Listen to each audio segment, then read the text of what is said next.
Yo, what's up everyone? It's Jersey here to give you guys a guide on Preservation Evoker for patch 11.1.7. I'm gonna go over a couple things in the video like gear, stats, enchants, gems, talents, healing rotation, damage rotation, cooldown management, macros, some UI tips, and just some overall tips and tricks on Evoker. Alright, so let's talk about gear. On my Evoker, I am running 4-set. It's nice to have the extra cooldown reduction on Verdant, which plays a big part in your healing rotation that we'll talk about later. For enchants on the helm, I'm running the Greater Void Ritual that you get from Horrific Visions that came out last patch. On my rings, I'm taking 1 haste, 1 verse. On everything else, I'm pretty much taking anything that gives me bonus movement speed, mana, or intellect. On my weapon, I'm taking Fiery Resolve for the extra little bit of healing it gives, but you can also take Storm Rider's Fury for the bonus haste procs. You can kind of see what my stat breakdown looks like here. When I get into combat, I have 25% haste, which I think is the bare minimum. Mastery at 49% that you can kind of drop down a little bit, maybe get some more verse. I think 45% mastery is good. And for verse, you definitely want to be at least 20%. And for embellishments, I am using both slots for energy redistribution beacon. Okay, so before we go into the talents, I should mention that Evoker uses 2 resources to heal and do damage with. Of course, you have a mana bar like any other healer that you should be aware of, and we do have ways to replenish our mana bar. And you do have Essence. Essence, for the most part, you're only going to waste on 2 abilities, but they are 2 very important abilities. The first one being Echo, which is pretty much a spell you use before you cast any heal on Evoker. It takes up 2 Essence, you can see it right here, and Disintegrate, which is a beam you shoot out to do damage with on Evoker. That also replenishes mana, but you can see it takes 3 Essence. So for example, if you were to just Echo, Verdant someone, and Disintegrate, you're already tapped on Essence, and you can't cast another Echo until you replenish some of that Essence. Alright, so let's go into the talents. I'm not going to go over every single talent on Evoker because this video will be way too long, but I am going to go over some key talents you should be aware of as you're playing Preservation Evoker. So to start, let's talk about Essence Burst. We just talked about Essence and how it's a resource we use to heal on Evoker. This talent right here, Living Flame, gives a 20% chance, and Ticks of Reversion Healing, which is a small hot you put on people, gives a 15% chance to make your next Essence ability free, and this can stack up to 2 times. So let's try to see if we can get a proc of Essence Burst really fast. So really quick, I'm going to Echo Reversion, which puts 2 hots of Reversion on myself to get it ticking to see if I get an Essence Burst procs. And I'm just going to cast some Living Flame so I can show you guys what it looks like when I do get the proc. And right there, you can see we got a free cast of an Essence spell. So we have 2 options. We can cast Echo, or we can cast Disintegrate, and it'll be completely free. As you can see, I'll press Disintegrate on the dummy, and I don't lose any essence for it. This talent is really important to keep aware of because you want to have as many stacks of reversion ticking at the same time to try to proc this talent as much as possible to help you with your essence management. Okay, so the next talent we're going to talk about is Temporal Compression. So what Temporal Compression does is each time you cast a bronze spell, you get 1 stack of Temporal Compression, and what each stack of Temporal Compression does is give you 10% less cast time on an empowered spell. And this can stack up to 4 for a total of 40% less cast time on any empowered ability. So really quick, I'll show you guys. I'll cast 4 bronze spells. I'll Echo Reversion myself to give myself 2 stacks. I'll Echo again and Reversion myself again, and now I have 4 stacks of Temporal Compression. You can see my next empowered spell, I'm going to use Fire Breath for this example, cast almost instantly. And that's a fully charged Fire Breath. I'm going to wait and show you guys what a Fire Breath cast looks like when you don't have any Temporal Compressions. Alright, this is what Fire Breath looks like when you don't have any stacks of Temporal Compression up. See how long that takes? It's a huge difference. It's something to keep aware of. It's something you probably want to track so you know when you have it up, you can send an empowered spell for almost free, as you don't want to overlap on Temporal Compression. The next talent we're going to talk about that you should probably be aware of is Golden Hour. Golden Hour sounds like it doesn't do much, It says reversion instantly heals the target for 15% of the damage taken within the last 5 seconds. But you also have to keep in mind, usually when you reversion someone, you echo reversion them, which gives them 2 stacks of reversion, which double procs golden hours healing. In some games, especially versus Ret War, teams with high burst potential, golden hour can be your top healing, and it's something you should always be aware of. I'm going to use the PvP dummy as an example. You know, the PvP dummy is something that's constantly taking damage. If I was to just go for an Echo Spirit Bloom on the dummy, I do, let's say, it's more healing than this, but let's give it like a 7 mil healing, as where I Echo Reversion the healing dummy, my Echo does 123 million damage. Obviously that number is really skewed because the dummy's taking a lot of damage, so you're healing a lot more with golden hour, but it just goes to show the potential golden hour has versus high burst comps. So the next talent I want to talk about is Call of Ysera. What Call of Ysera is every time you use Verdant Embrace, it increases your next Dream Breath's healing by 40% or your next Living Flames healing by 100%. It's just one of those things you want to keep in mind as you play Preservation Evoker, that after you press Verdant onto someone, you have this buff of Call of Ysera, and you have the option to put an extra bonus hot healing on someone that's buffed up, or a quick extra single target heal on someone that's about to die. Okay guys, so the next talent we're going to talk about is Time of Need. Time of Need is a huge talent that helps you as a Preservation Evoker.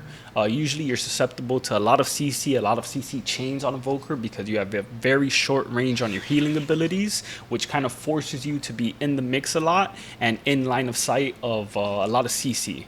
Time of Need, whenever you or an ally drops below 30%, a version of yourself comes out and instantly heals them for 560,000 health and continues healing for 8 seconds before returning to their timeline. And this can happen every 60 seconds. It's important to keep track of Time of Need because you might be in a situation where you're in a fear and your team is dying. If you know you have Time of Need out, it can probably save you your trinket or save you Emerald Communion, as you know your team is not completely dead. There is still a little bit of healing going out in that situation. All right, guys, so I'm going to try really fast to proc Time of Need to show you guys the healing it does. So right now I'm at 50%, I drop down to about 20%, I instantly get healed back up, I continue being healed, and it finished off at about 80%. So from 20% to 80%, it's not that bad. It's probably not something you want to put too much reliance on, but it is something nice to be aware of in case you get put into like a 2-second DR feared or something. You know, you don't have to trinket, you probably don't have to communion because you have Time of Need procced, and your team might be fine. Okay, so the next talent, Life Spark, is kind of similar to Essence Burst in the sense that it works off reversion healing ticks. So it's going to say reversion healing has a chance to cause your next Living Flame to cast instantly and deal 50% increased healing or damage, and this can also stack up to 2 times. So let's try to see if we can get it to proc really fast so you guys can see what it looks like. I'm going to Echo Reversion myself, Echo Reversion on a dummy, and really quick we got it almost instantly. You can see this is what it looks like on your screen. We have a free Living Flame that's going to heal, it's going to do damage or heal, and it's going to do it at a 50% increased rate of that. So it's also super important to keep in mind that using Living Flame on an enemy is a little bit more mana efficient than using it on a teammate for healing. Really quick, I'll just spend some of my mana to show you guys a quick example of what I mean. I'm at 94% mana. When I cast Living Flame on an enemy, I'm at 95%. When I cast it on a teammate, I'm at 95%. And by the time I finish casting, I'm at 94%. It's a little min-maxy, but it's something you want to keep in mind because Evokers do struggle with mana a lot. Okay, so the next talent is Grace Period. So what Grace Period does is it increases your healing on targets with reversion by 10%. You already know you want to keep out as many reversions on as many teammates as possible so that you can benefit from Essence Burst and Life Spark. Grace Period is just another reason why you want to make sure you're keeping your uptime on reversion as high as possible, because you're going to do a free 10% increase healing on anyone with reversion on them. Okay, so another really important talent on Evoker is Lifebind. So what Lifebind does is every time you Verdant Embrace, it temporarily bonds your life with an ally, causing your healing on either partner to heal the other for 40% of the amount, and this lasts 5 seconds. So some really quick examples of life bind. Let's say you just verdant embraced the teammate, you just got your Call of Ysera buff, you echo and you dream breath your teammates. All of a sudden you have a stack of dream breath healing. One teammate has 2 stacks of dream breath healing and another one has 1 stack of dream breath healing. You can sort of combine all of them by echoing one teammate and verdant embracing the other, putting life bind on all 3 of you, sharing all that dream breath healing together. Or what you can do is you can life bind your 3 teammates and send a max rank Spirit Bloom to share all the healing that Spirit Bloom has. So for example, I'm going to echo one teammate, I'm going to verdant to the other, I'm going to echo again, and I'm going to send a max rank Spirit Bloom. And we're going to share all that healing that Spirit Bloom just did. Alright, so really quick, let's talk about flex talents on the preservation side tree. So for 3s, this is the build I run. I run Energy Loop, which basically makes Disintegrate do 35% more damage and regain 126,000 mana over its duration. And Titan's Gift, which is whenever you get Essence Burst, it increases your next Essence ability by 25%. So whenever we proc Essence Burst, either our next Echo is going to do a little bit more healing, or our next Disintegrate is going to do a little bit more damage. I like to swap these 2 out when I play solo shuffles. So for solo shuffles, I swap out Titan's Gift for Life Giver's Flame. What that does is it, whenever you cast Fire Breath, some of the damage that you do with Fire Breath heals nearby or allies. And instead of Energy Loop, I run Renewing Breath, which is just a base 15% increased healing to Dream Breath. Okay, so same thing with the Evoker side of the tree. There's really not many examples to give here, so I'm just going to kind of run through everything really quickly. To start, we have Caught Flame. Caught Flame is like another dispel you have on Evoker. Except it doesn't work on magic abilities like Poly or Fears. What it does, it removes all bleed, poison, curse, and disease effects. There's a lot to Caught Flame. There's a big skill gap in figuring out what you can Caught Flame and what you can't. For example, Feral Bleeds, obviously Assassination Rogues, Death Mark. One thing that I didn't figure out until I was like 2200 is you can also Caught Flame Warlock's Curse of Havoc to prevent double coils from going out, which is really huge when you're playing against a Destro lock. You can pretty much stop his goal by cleansing Havoc off one person and just dispelling coil off the other to get your DPS out of CC and to hopefully kick the Chaos bolts that are about to come. For the next talent, let's talk about Tip the Scales. Tip the Scales is really good. So Evokers have a lot of empowered spells that you have to charge up. If you have Tip the Scales available, you can kind of just press Tip the Scales and you have an instant max charge of any empowered spell that Evokers have. You can kind of get creative with this. If you want to be more aggressive, you can tip Fire Breath into, let's say, some Living Flames, or you can tip Spirit Bloom to get a big Spirit Bloom out, or you can tip, let's say Spirit Bloom's on cooldown. I've definitely been in this situation before where I need to just tip Dream Breath, because if you max rank Dream Breath, it does more instant healing instead of healing over time. Something to keep in mind, it's a very flexible, versatile spell that Evokers have, and you kind of just have to read the situation and how you're going to use it, as efficient as possible.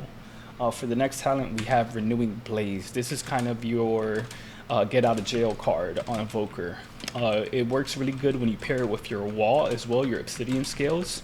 What Renewing Blaze does, it surrounds you with flames, and for 8 seconds, all the damage you take during that period is going to be healed back to you.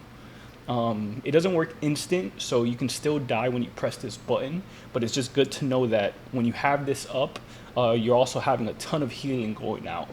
So for example, versus a comp like RMP, if you get a pre-renewing blaze off on the Rogue Kidney and you're stuck in a smoke bomb, at least you're kind of safe because you have renewing blaze healing you for a bunch, because there's a lot of damage going out in RMP goes.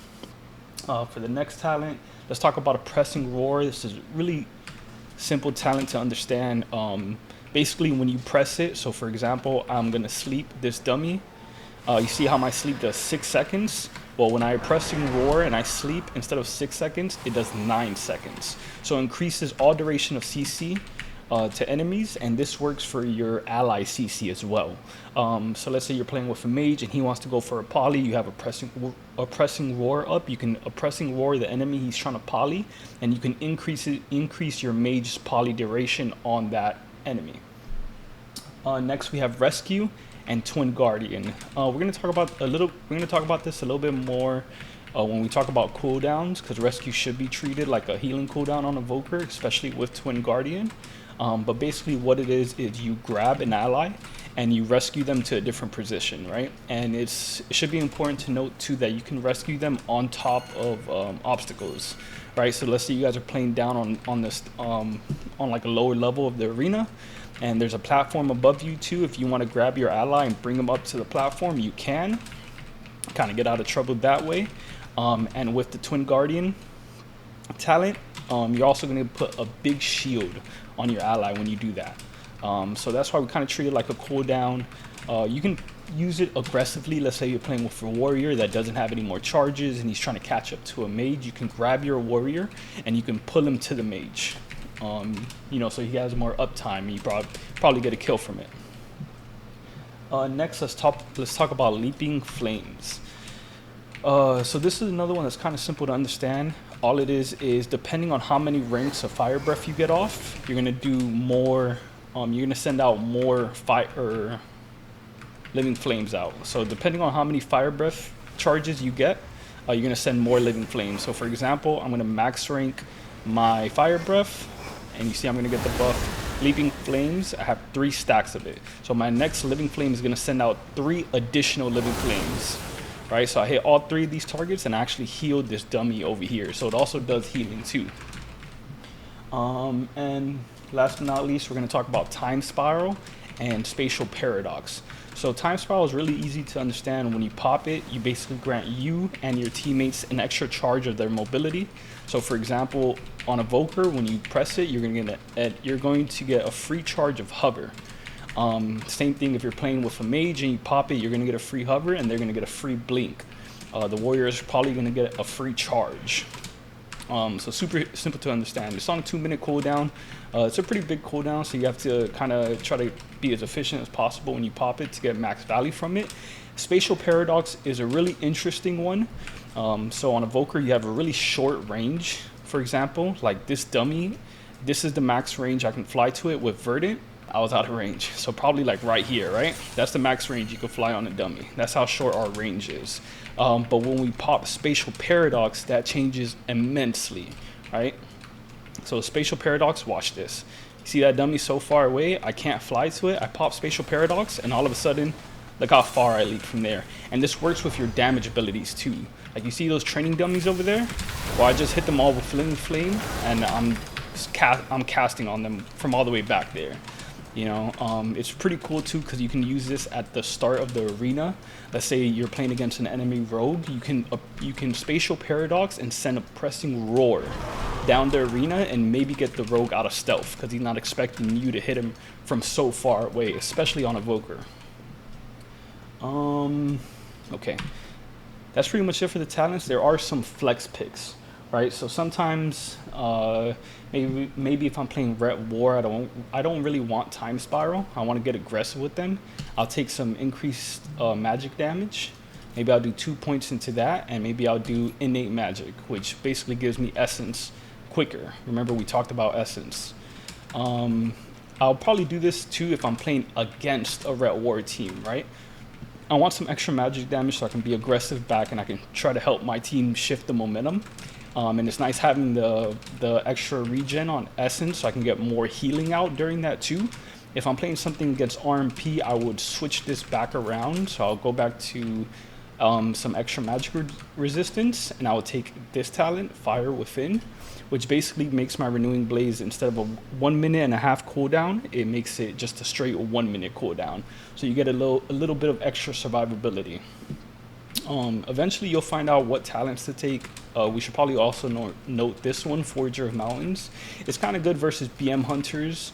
If you know they can't get their pets out of roots or anything, you can take this talent and use it in that situation.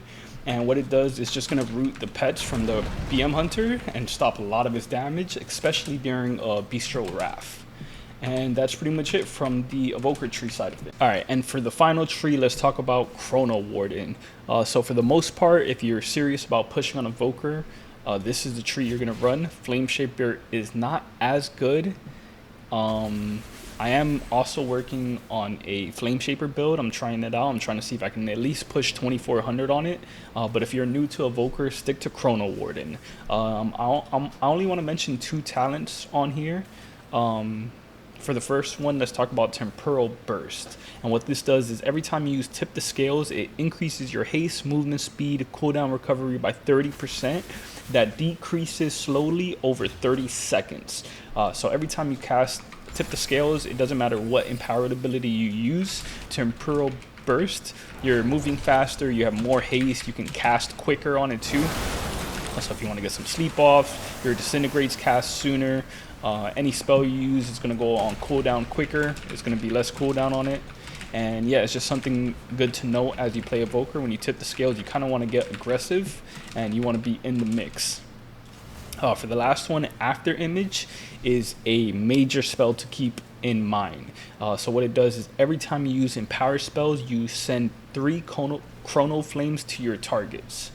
This is really important as far as your healing rotation goes, because you're going to see Living Flame is always your top heal in games. And it's really easy. I mean, there's really not much to it about, like, as far as min-maxing it goes. It's just whenever you empower, you send out those flames, and you can see how much healing they actually do.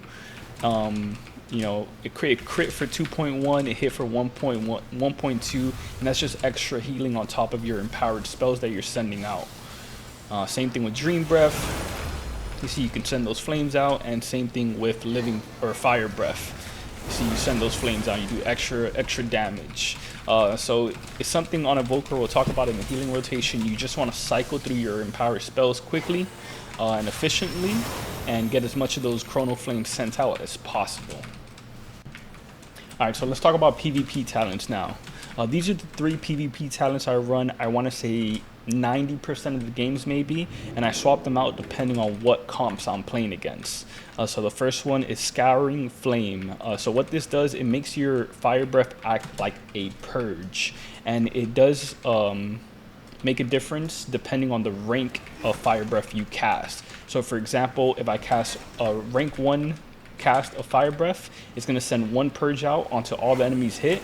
If I max it out, it's going to send 3 purges onto all the enemy hits. So right there, I just purged 9 different things on these 3 enemies. Nullifying Shroud is really simple. You pretty much pop it, you get Nullifying Shroud out, and for the next 30 seconds, the next 3 CCs on you don't work. You should be noted that this can be purged off. It can be spell stolen off by a mage.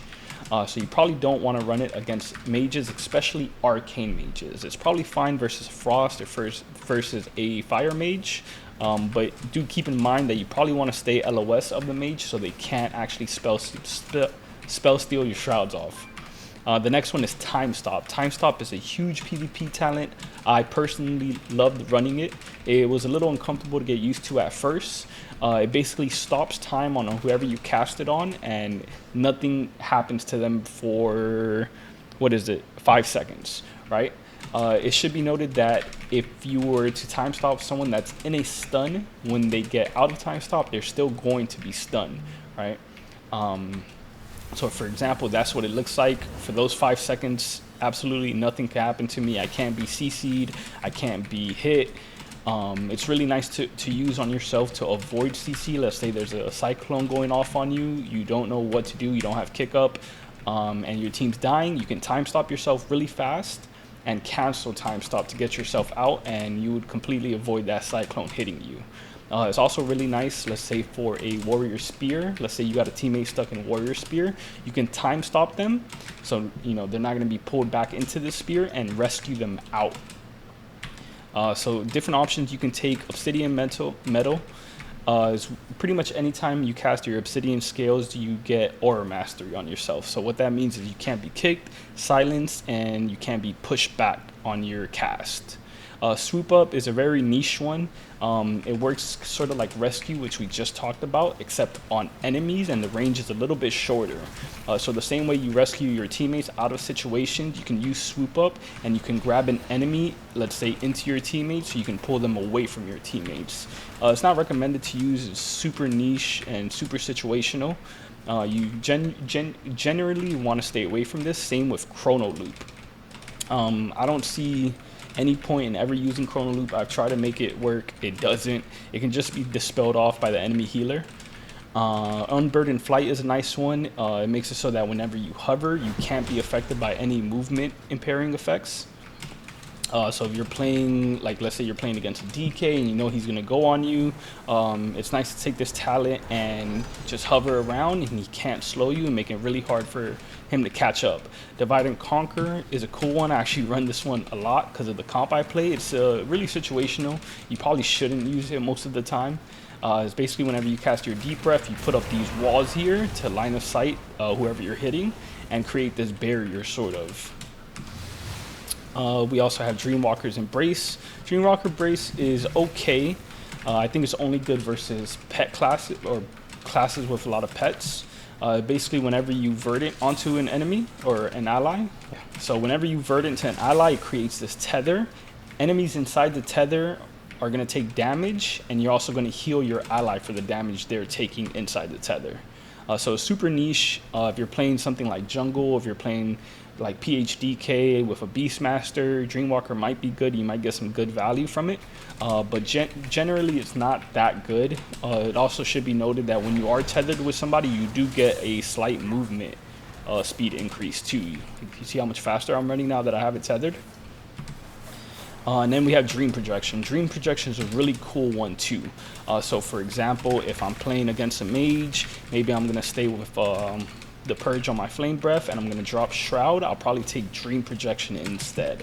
So how Dream Projection works, at its face value, it's just, you know, this thing you fly, you put a heal onto people and you dispel them. So you can see, for example, they're just going to take some passive healing now that I casted it, and whatever magic effects they had are dispelled.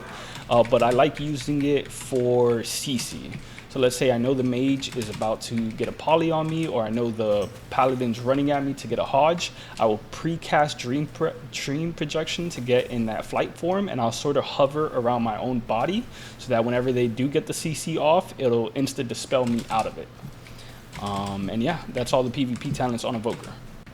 Alright, so really quick before we get into the healing rotation on Evoker, I do want to mention our two racial abilities that can win you a game or probably lose you a game in some situations, but it's important to know about them at least. So for the first one, we have Tail Swipe, which is going to knock an enemy up into the air, and we have Wing Buffet, that's going to push them back.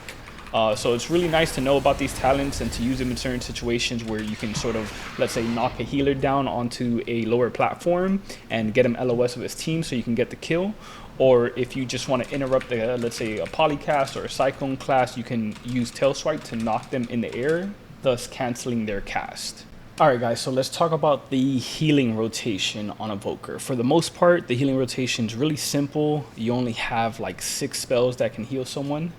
On Evoker, we have Echo. It does a base heal onto someone, but it's not all it does. It's really important to remember that Echo, whenever you cast it on someone, puts this buff on them, and your next spell on the person is going to be duplicated. So you see, for example, I just put Reversion on someone. Now I have 2 reversions. The first reversion is going to do max value. You can see it's almost doing 50k every 2 seconds. The second one that we duplicated on with Echo is probably going to do a little bit less, like 45k.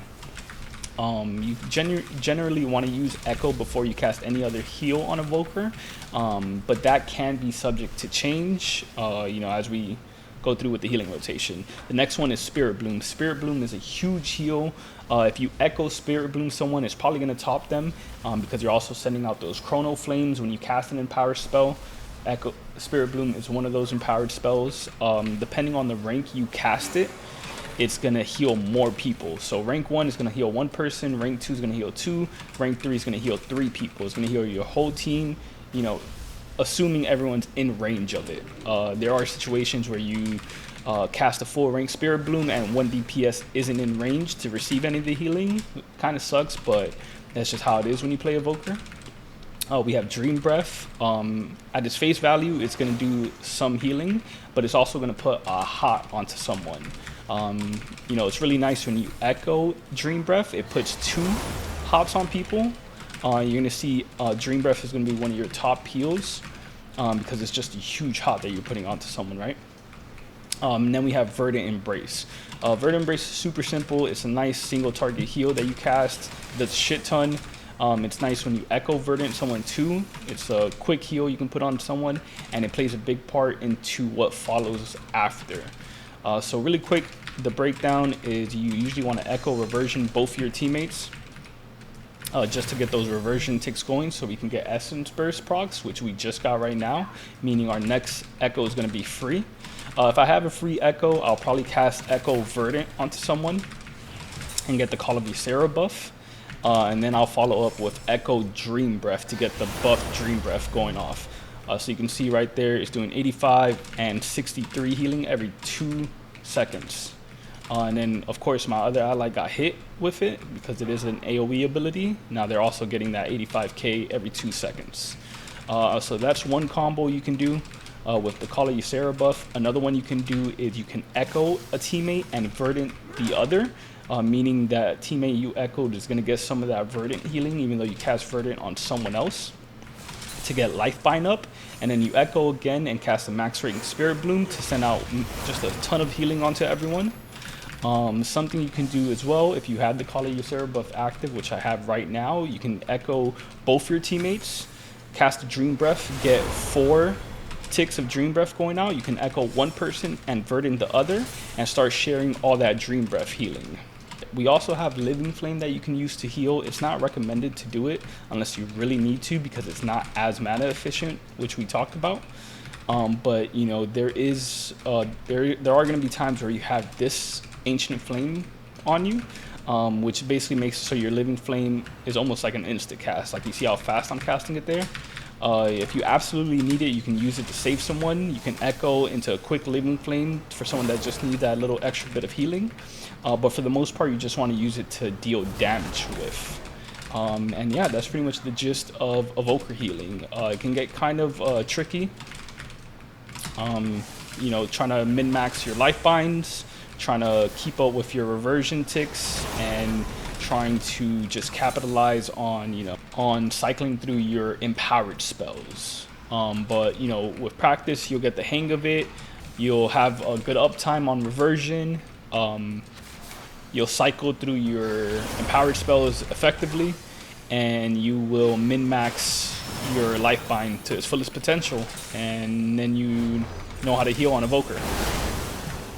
Okay, so let's talk about damage on Evoker. So for Evoker, you have pretty much 5 abilities that do damage. You usually only cast 3 of them, right? So the first being your Deep Breath, which is this breath you send out. It does apply a big dot onto enemies and does some instant damage. It's on a 2-minute cooldown, so you usually don't press it. Maybe you'll press it at the start of a solo shuffle round or at the start of a 3v3 arena.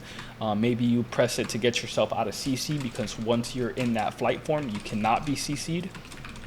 Or maybe you'll press it just to, you know, DR or stun onto someone that you know is about to die. It's something to keep aware of. It does do a lot of damage. Let's see if I can pull it up here. It did 1.6 mil, so you know it's not going to kill someone instantly, but it is a nice little bit of damage you can do on Evoker. We have Azure Strikes, which is just this insta cast you do. It doesn't do much, but it is nice to know you have it in case you need to kill, let's say, grounding totems or tremor totems that shamans are putting out. I usually don't do it in the normal damage rotation if I'm trying to put pressure on an enemy. It's not really efficient to use it in that way. It does cost mana. You pretty much want to save it just for killing totems. At least that's what I use it for. Then we have Fire Breath. So Fire Breath is another empowered spell on Evoker. Depending on the rank you cast it at rank 1, it's going to deal 432,000 damage instantly, and it's going to do damage over time of 416,000 over 20 seconds. Depending on the rank you cast it at, it's going to do more damage instantly and less damage over a period of time. So if you just want, you say you're running away from warrior, you just want to put some damage onto him, try to put some pressure onto him, hopefully, you know, get him to think about falling back, you can cast a quick fire breath. Or if your team's bursting down someone, let's say in a smoke bomb, you can send a max range fire breath to get as much damage out as quick as possible. And then of course we have living flame, which we've talked about a bunch. It's just a normal cast, you send it, it does damage, and it benefits from the leaping flames depending on the cast of fire breath you just did. And then of course we have disintegrate. So this is an essence ability. It does cost 3 essence, which is sort of, you know, heavy on your resources. I usually only use it when I absolutely need to regain mana, because it does restore some mana back, or when I have some globals to press. Let's say my team's safe, we're not really taking too much damage, and I have an essence burst proc. Instead of casting a free echo, I'll cast a free disintegrate just to get some damage off and to get some mana back, because it does do quite a lot of damage. You can see right there it just did 1.4 mil, and that's without my Titan's gift going off. That's going to buff it up even more. Okay, so let's talk about cooldowns now on Evoker. We're going to start with rewind, and what rewind does is every time you press it, it's going to rewind 33% of the damage taken in the last 5 seconds by all allies within 40 yards, and this always at least heals for 150k. It should be noted too that healing is increased by 100% when you're not in a raid. So yeah, let's say your team just took a big bunch of burst damage, everyone's in danger, you can rewind and negate all of the damage you guys just took. Rewind is one of those spells that actually don't benefit from Evoker's Lifebind. You know, it's kind of hard to test it out, but let's say I have Lifebind set out on the whole team, I press rewind, that healing is not going to be shared across everyone. It's just the healing that that specific person took within the last 5 seconds that's going to be, you know, rewinded. You should also keep in mind that there are certain forms of CC that's currently bugged with rewind right now. The biggest one being clone, for example. When you're stuck in a clone, you're going to be stuck in that clone for 6 seconds. When you come out of it and you rewind, there's not going to be any healing going out from rewind. Like, rewind doesn't keep track of the damage going out when you're in a clone, or when you're in like a DH's imprisonment, and let's say the hunter for whatever reason is running Diamond Ice Trap, you know, the one that can't be dispelled. When you get out of those CCs and you rewind, your rewind is going to be very, very small. You probably don't want to press it, and you probably want to figure out a different way to get your team, you know, back to being safe and back to putting pressure on the enemy. The next spell we're going to talk about is Emerald Communion. This is like the big staple on Pres Evoker. It's the one, you know, everyone's always trying to get out of you. They're putting you into CC because it's one of the few cooldowns you can press when you're in CC as Evoker. And you know, usually when they do get that out of you, they are trying to stay on top of you and trying to kill you, because now you don't really have many options now once you do get CC to save yourself from it. So what Emerald Communion does, it communes with the Emerald Dreed, restoring 20% health and 2% mana, which is really important to keep aware of. Let's say you're down on mana, you have Commune up, you can send Commune, you can top your team, and you can get some of that mana back, and you can keep going on with the game. It says 2% mana every 0.8 seconds for 4.2 seconds. Overhealing is transferred to an injured ally within 40 yards, and you can cast it when you're stunned, disoriented, incapacitated, or silenced. So yeah, it's important to know when you cast Commune, it's going to heal yourself first before it heals any other allies. So you want to keep that in mind. If you are thinking about pressing Commune and you're not at full HP yourself, when you do press it, it's going to make sure that you're at full HP first, and then it'll start healing other people. So if you're stuck in the CC and you're half HP and you know your warrior is about to be in danger, you probably want to Commune early to get yourself to full health first, so that your warrior can actually benefit from the Commune healing. You know, if you're at full HP and you're CC and you know your team's about to be in danger, you can probably stretch out that CC a little bit, to see whether or not you do need to press it, and wait for your warrior to get a little bit lower until you decide, okay, like I need to press this button. Let's say for some reason you're playing rock comp, which is assassination rogue and Aflock. Your entire team is always going to be taking constant damage. You're probably never going to be topped off on health yourself. Commune does benefit from life bind.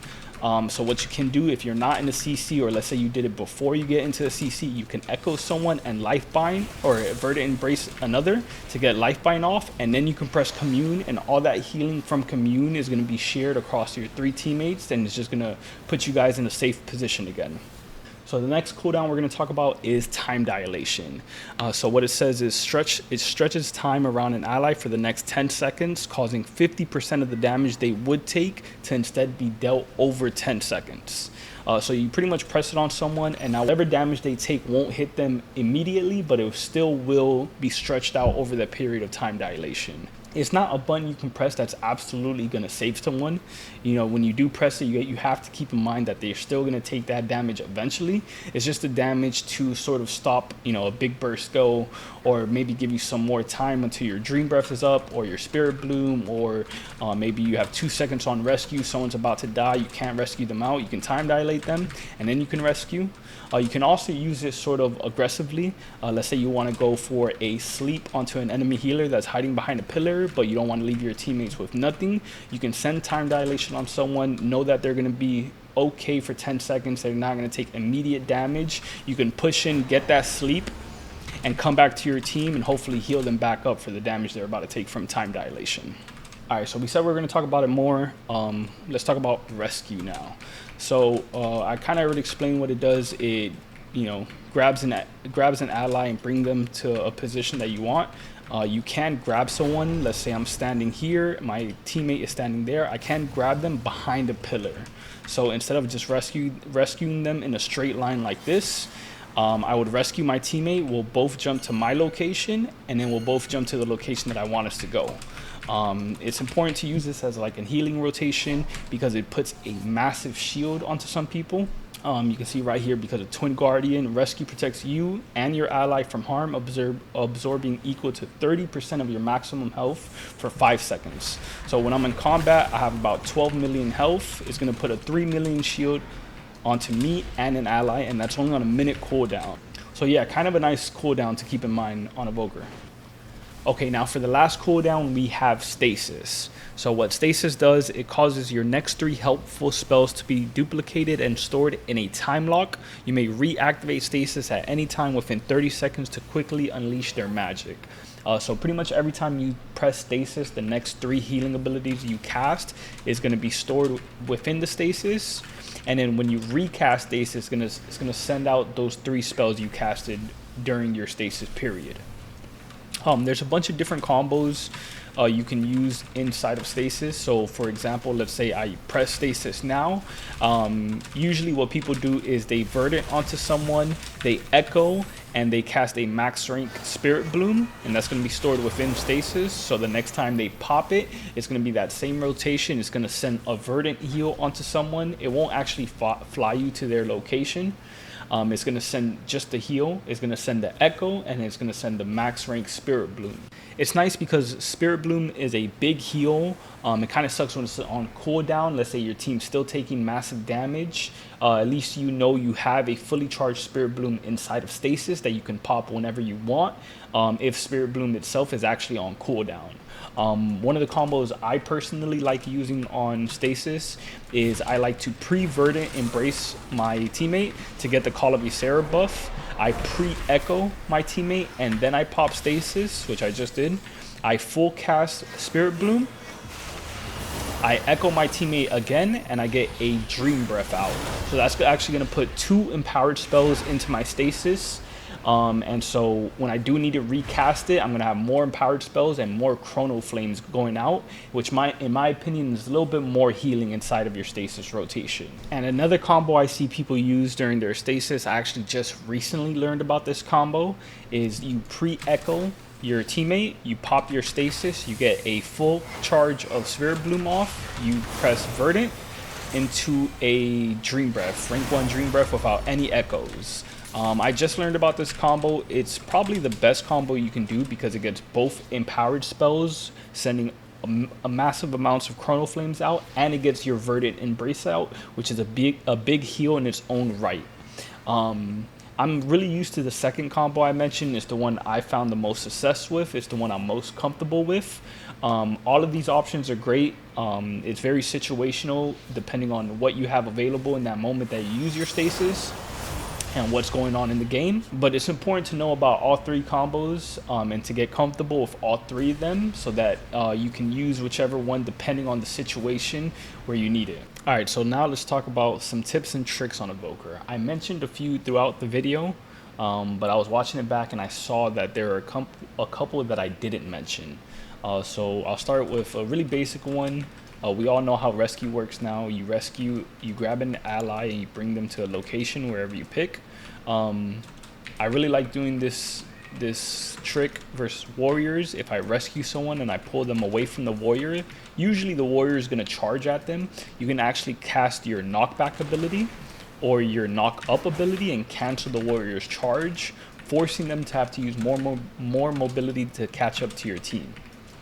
Another trick you can use on Evoker is with obsidian metal. Let's say you're playing against an affliction lock and they have UA on your teammates. Usually when you dispel UA, it does a bunch of damage to you and it silences you. Well, if you have obsidian metal up, you can pop obsidian scales, which is your wall. Obsidian metal will give you aura mastery, so you're not affected by silences, and then now you can safely dispel UA on your team without being silenced. So for the next trick, it's kind of similar to the last. It's going to help when you're trying to get UAs off on your team. Let's say you don't have any obsidian scales up, but you have dream projection and time stop. Remember, when you cast dream projection, it's going to dispel magical effects on your team. So let's say you guys are running away, both your teammates have UAs on them. You guys are trying to line of sight the lock to stop some of his damage. You can actually press dream projection, hover over your team, and press time stop. And what that's going to do is going to completely dispel the magic effects on your team, and you're not going to take any damage from the UA, and you're not going to be silenced from the UA.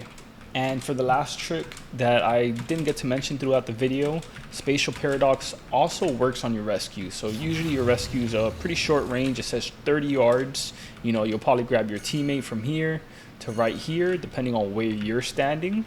If you pop spatial paradox, it'll increase that effect dramatically. Right, so you can grab your teammate from further away and you can pull them much further away to make sure that they're safe and they're in a better position. All right, now let's talk about macros. I'm just going to quickly run through all of the macros because it's pretty simple, the ones I use on Evoker. To start, I have a Dispel Party 1 and Dispel Party 2 macro.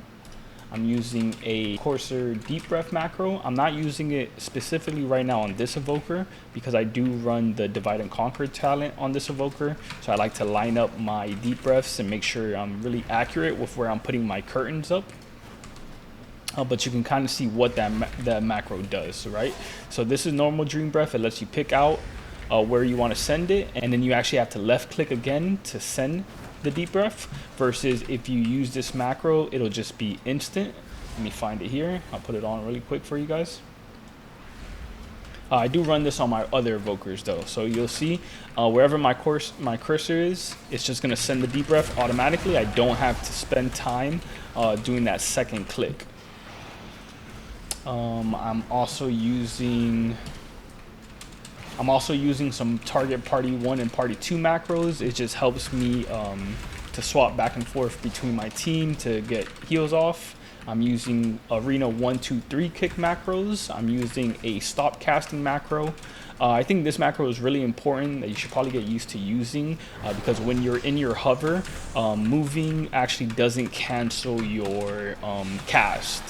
So it's kind of annoying if you're in a situation where you want to try to juke a kick, or someone's going to kick you and you're hovering, instead of having to push your hand up and reach for your escape button to cancel your macro, to cancel your cast, I just have it macroed on, so it's a little bit easier for me to try to juke those kicks. So another macro I'm using is pretty much a self cast on time stop. I have it so that /cast at my specific evokers. Like these are the 3 different names on my evoker. So right now on my main evoker, you can see I have it macroed in there. All right, we're good to go. So as you can see, I can be targeting, let's say this dummy. There's a CC going off on me. I want to quickly time stop myself instead of having to target myself again and then pressing time stop. I can just quickly go for the macro and put time stop on myself. And I can recast it as well to cancel it. Alright, and probably the most important macro on Evoker is your cancel stasis macro. This turns stasis into a really strong cooldown on Evoker because it makes it so that not only can you commune when you're in the CC, but you can also pop your preloaded stasis. I'm going to show a quick example of it. I'm going to use the main combo. I'm going to pre-verdant myself to get Call of Ysera. I'm going to pre-echo myself. I'm going to stasis into a Dream Breath, or stasis into a fully loaded Spirit Bloom, and then echo Dream Breath myself. I did the combo a little wrong here, but it's fine. I'll just show you guys how it looks when you're in a CC. I'm going to get into a duel with this guy. He's gonna CC me now. Sleepwalk. I'm going to CC for 7 seconds. I can't press anything except Trinket or Commune, but I pressed the cancel stasis macro, and all of a sudden all that healing that I popped during stasis I can send out and probably save my team in a situation where I normally couldn't. And for the last macro I use a lot on Evoker, it's the same with the deep breath except with rescue. So usually when you rescue an enemy, you press the button, a little circle comes up, and you get to pick the location you want to fly them. You know, that takes a little bit more time. Sometimes you don't have enough time to get that second cast of rescue off, and you just want to quickly rescue someone out and get that shield on them. This macro is helpful in the sense that it's going to just let you get those rescue off quicker. You know, if you do use this macro, it's important to make sure you put your cursor down somewhere that's actually going to keep you guys safe. You know, I see a lot of times where, you know, evokers know that this macro is good, but they're not using it to its full advantage, and they're just rescuing people in random locations, and, you know, that person ends up still being in trouble. All right, and that's pretty much it for my preservation guide for patch 11.1.7. If you guys made it through the guide so far, I want to say thank you. If you enjoyed it, please leave a like and subscribe to my YouTube channel. I am going to start posting more content on here for both Chrono Warden and Flame Shaper. I'll let you guys get a little sneak peek of what Flame Shaper looks like. I am also streaming on Twitch every night or every other night. You guys can hop in and see where I'm at right now with my Flame Shaper to 2400 challenge. Again, thank you for tuning in. I'm out.